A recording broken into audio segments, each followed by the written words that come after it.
guys, welcome to Appalachia's Homestead. By Jiminy Christmas, in this little old dirty kitchen of mine, if we don't get these persimmon seeds red, we're not going to know what to do for winter. We better find out. Okay, children, my sweet babies, what are y'all doing out there? Let me put my... Listen, I'm going to tell you something real quick. Welcome back to the channel. I love you. I'm just totally throwing this together. I told you it'd be messy. So we've already done a persimmon seed reading. We do 2 every year. We do a preliminary one for fun. And now we do the real one, which personally always, usually it matches the original because the little seeds inside actually have already formed. We've gotten to the point now where the fruit, there's no hardly, there may be 1 persimmon hanging on that tree up there. We've got multiple trees, they're gone. They fall, the rain hits and they fall, and the deer and the goats or whatever get a hold of them and they're gone, right? So I've got a couple of persimmons here. So what we're going to do is we're going to read the seeds. What that means is I'm going to crack these babies open, and I'm going to take out the seeds. They typically look like little almonds, and then I crack them open and we read the actual seed. Oh, that's pretty. That's on the inside of the actual husk, as I call them, hull, husk, whatever. So we're going to do this. We do it every single year, so I appreciate you being patient with me. Kitchen's a mess. I just want to say that I would have filmed this earlier, but I finally went and had an eye appointment today. And I'm always fussing with my eyes in terms of contacts and glasses and all this stuff because I'm blind as a bat. That's what I told the girl today. She said, do you have any physical ailments, or do you take any prescriptions? And I just looked at her and said, no, nothing. No, elderberry. No. She said, nothing's wrong. I said, just a little bit of meanness. So here's what I'm saying. I'm trying out a new pair of contact lenses right now. Okay, they're trying to fit me in some that actually work for my horrible vision. So if I'm doing this video and one of my eyeballs starts to cross over because this thing is rolling around all on my eyeball, you just carry on like it's normal, okay? Let's get this done, y'all. Okay, my sweet husband is right now backing down the driveway with his truck and our little trailer. We have 350 bales of hay. It should already be here. Here. I know when you show up. So he is coming down the driveway. So I've got to hurry. Now here's the deal. Right behind this camera, because I don't use fancy doodads and whatnot, you're rested up against a bowl. I've had some persimmons picked for a while. Look at that. That is pitiful. So my intentions have been good for a couple of weeks, but we've just been so busy. Lord, that one's hard as a rock. We're going to be able to read that one. But we've got enough soft ones here. We'll get a good enough reading to know. Now, on the preliminary reading, which we did multiple thousands of weeks ago, we got, if you correct me, I'll have to go back and look, but my memory serves. I think we got all spoons except for one, and we deemed it as a knife. So what we're doing here is we're going to open these bad boys up, just like so, right there. And we're going to take out the seed, and you can see right here. Do you see that? We've done this a million times. That's the seed. Well, it's actually the husk, okay? You see that right there? It looks like a little almond, don't it? A little roasted almond. So we're going to take them out, and then we're going to literally bite them in half. And then we will reveal the shape of the original true seed within and inside the actual husk. So there's 2 right there. So here's this one right here. Now, 1 or 2 always mess up. And you can use different ways of cracking these bad boys open, the actual husks, if you want to. They're kind of difficult. I just use my teeth. I mean, that's what hillbillies do. Okay, so this is what I got going on with my fancy china here. One of them only had 1 seed. It's kind of strange. The others had 2, and then one of them had 4. Isn't that interesting? It's interesting. Okay, so let's see, I don't know how this is going to go. I'm going to take the one that only had the 1 seed. We're going to crack him open. Look at that gray hair sticking out right there. Okay. Persimmons are good. See, these are real ripe, overly ripe. Okay, gotta get it. Wait. That wasn't my tooth, by the way. Oh. I got a perfect split on that. Look at that. Kapowie. All right, let's see what we get. Gotta think it through.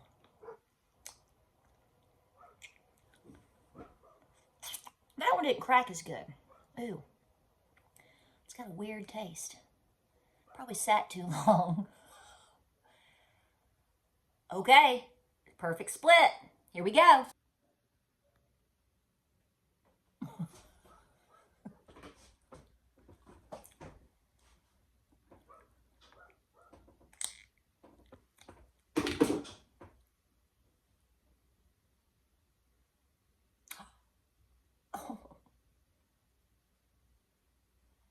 Beautiful. Can you see it? Oh, no, you can't. Wait.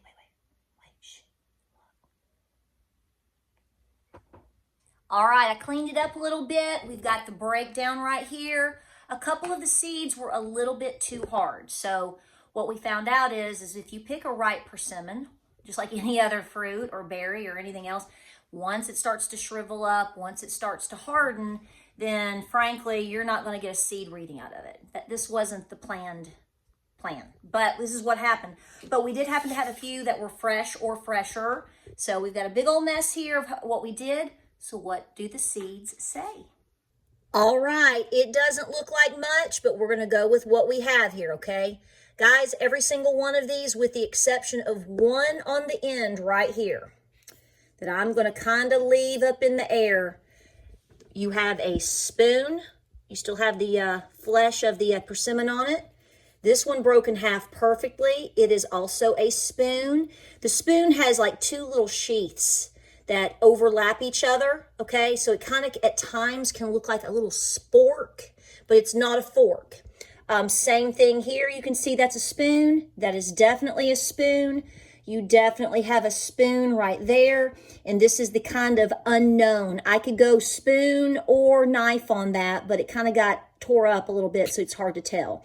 The others, I couldn't read at all. So out of 1, 2, 3, 4, 5, 6 good reads on the persimmon seeds as far as getting something, 5 out of the 6 at a minimum are all spoons. The last one, like I said, is up for debate, but I think I know and you know what we're in for.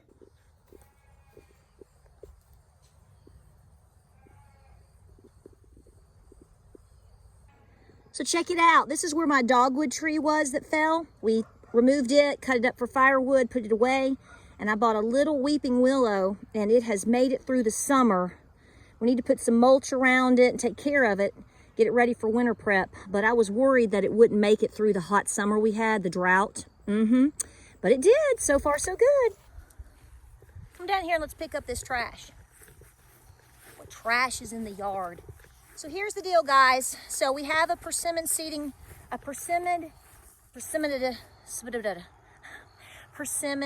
reading again. And it looks like we're going to be in for some events. Now remember that when you read a persimmon seed, I can't imagine who would have thrown this out like that. Who did this? So anyway, here's the deal. So when you read the seeds of a persimmon, you look at the shapes. So if you have a spoon, that is more significant because it is showing you that you're going to have a hard winter. You're going to have heavy snows. It symbolizes shoveling out the snow.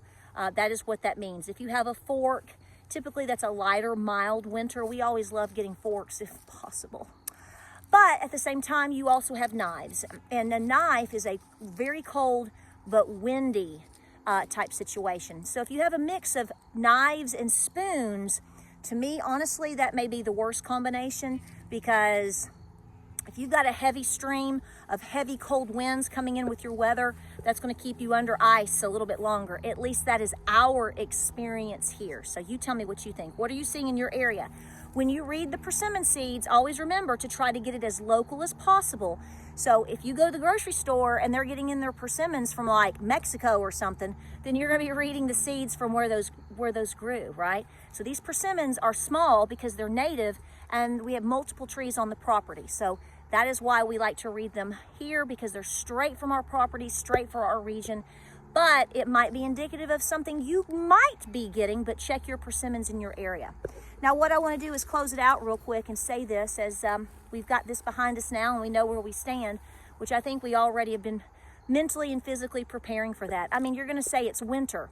very true, but some winters, particularly in the South, can be a little bit milder than others. Last year overall wasn't horrible per se, but we had an event. You know, if you have a really hard storm that comes through and you're out of power and you're under ice for 3, 7, 10, 14 days, that means you need to be prepared for that. So always take things very serious in terms of your preparedness, which is where I'm going right now, which is always what we are hammering on here on our channel. Guys, we are 11 days from the election as of the moment we are standing here. If I'm not mistaken, it's 11 days. I would, if I were you, go ahead and prep for the hardest winter and pretend it's going to hit within 11 days. You do what works best for you. I'm not doomsdaying you. I'm telling you how I'm operating myself here with my family and my farm. We've seen so much devastation over the last month as of today, just like you. So everybody's learning the hard way exactly what preparedness means. Go through your preps. Make sure you have enough items that you're comfortable with in terms of this wind. It just came out of nowhere, wind out of nowhere. Make sure that you are prepared in the important areas. Basic foods. If you're going to be working on holidays, items and meals and things like that, since we're pushing the end of October, might not be a bad idea to go ahead and put a few things that you know you are going to need for that on your shelf, because we're still going to be positive and celebrate the Lord and Thanksgiving no matter what's happening, right? So you might want to think about that. How are your cold winter preps in terms of your coats, your boots, your socks? Might want to go over that. What about firewood? Even if you don't operate off of wood heat like we do here, we are on the grid, but we operate on wood heat in 4 different sources actually at our home. So that is our backup. But even if you don't have that, say you live in a neighborhood. Let's pretend you don't have that, but you have a cowboy grill outside, or you have a fire pit. Make sure you have some extra wood for that, okay? Just to make sure, charcoal, propane, whatever, the essentials, especially gasoline for a generator should you need it. Right now is a really good time to be double-edged in terms of your preps, not only because of the election and the election selection, as we call it, that's about to take place, fingers crossed, but also it's like they're coinciding with each other. Just go with the notion right now that you are preparing for the hardest winter that you've known to exist, okay? Go through your preps, go through your soups, go through your canned goods, whether you did it or not, go through your winter clothing, go through your backup heat. Do you have water? How are you on your medication? Always important. Even basic cold medications. First aid might be a good thing right now to look at. What about your pet needs? Are you stacking the hay and the wood really high? Like we have 350 bales of hay coming. We got to get busy. So this is what we're working on. So this is an important reminder. This is an all-inclusive list. Use the brain that God and Granny gave you. Think of the important items. If you didn't have power, whether it's cold, a winter blast or not, whether it's an emergency or not, whatever, what would you need right now? What would you need to operate with, live on, whatever, for 30 days? We have a special guest. What do you... Independent woman? All right, she's still here. Try your best to be 30 days prepared, 30 days out. No matter what happens, no matter what the weather is, no matter who's doing what, can you sustain and live where you are at safely, off grid? Just pretend it's off grid for 30 days. What do you need in terms of water? What do you need in terms of heat? What will you need in terms of blankets and just the basic items? Think about that real quick. Go through that. Just 30 days. Like I said, I always tell you to go out, push yourself out for as far as you can, up to 2 years or more. Whatever you can do, okay? It just depends on the item. We're all in this boat, okay? We all need each other. But I want to encourage you right now, prepare like you are about to have the hardest winter known to man. And it could start as early as November 5th. Maybe sooner, maybe later. Just be prepared. So, pinky promise.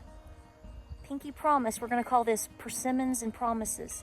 Pinky promise that you're going to take some time this weekend and really be serious in going through your pantry, your bathroom, your closets.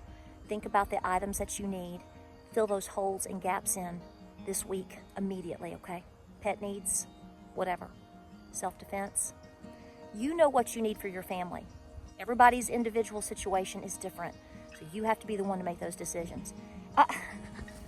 Girlfriend, she's a mess.